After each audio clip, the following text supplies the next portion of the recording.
Well, magandang hapong muli mga kaibigan, mga kababayan. At painit na ng painit, no, yung kapanahunan ng halalan.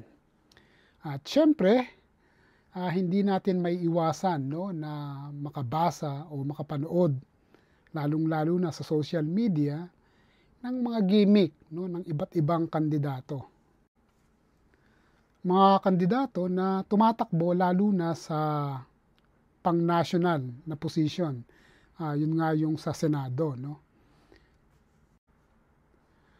At meron ngang isang senatorial candidate, mula siya, no, sa prominent family ng bayan, ng bansa natin, sa norte, na kung saan nagpo-propose siya, no, ng sahod na uniform daw. So, ibig sabihin, kung ano po yung sahod na tinatamasa, no, ng mga nasa Metro Manila, manggagawa, ay dapat tamasain din, no, ng mga nasa probinsya. So, wala naman pong masama ron, no? In fact, napakaganda nga nun at napaka-positibo, no, para sa lahat ng manggagawa. Lalong-lalo na sa panahon natin ngayon, no, ang bilihin ay patuloy na tumataas at hirap na nga, no, yung ating mga pangkaraniwang mamamayan na maka-afford ng mga ito.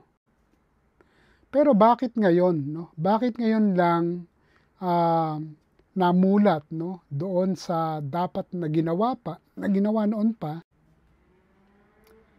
nung mga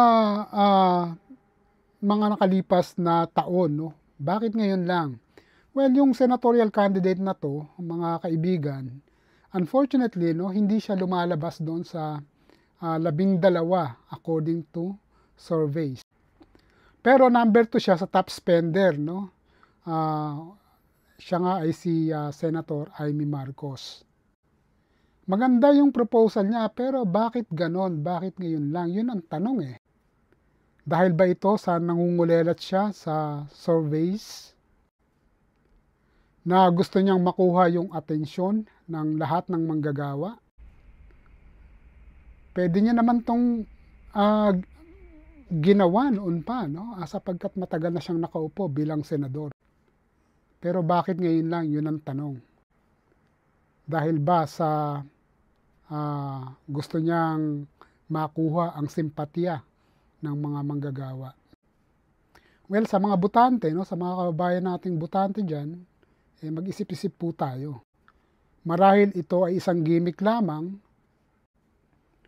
upang sa ganon ay makalusot, no, doon sa 12 na ihahalal natin sa Mayo. Suriin natin ang sinseridad, no, ng mga kandidato. Sila ba talaga ay maglilingkod sa bayan? O ang hangad lang nila ay kapangyarihan at of course, salapi ng bayan? May mga kandidato po tayong magagandang track record at walang bahid korupsyon. Yun po ang ating ihalal bilang mga senador sa susunod na halalan. Maraming salamat po.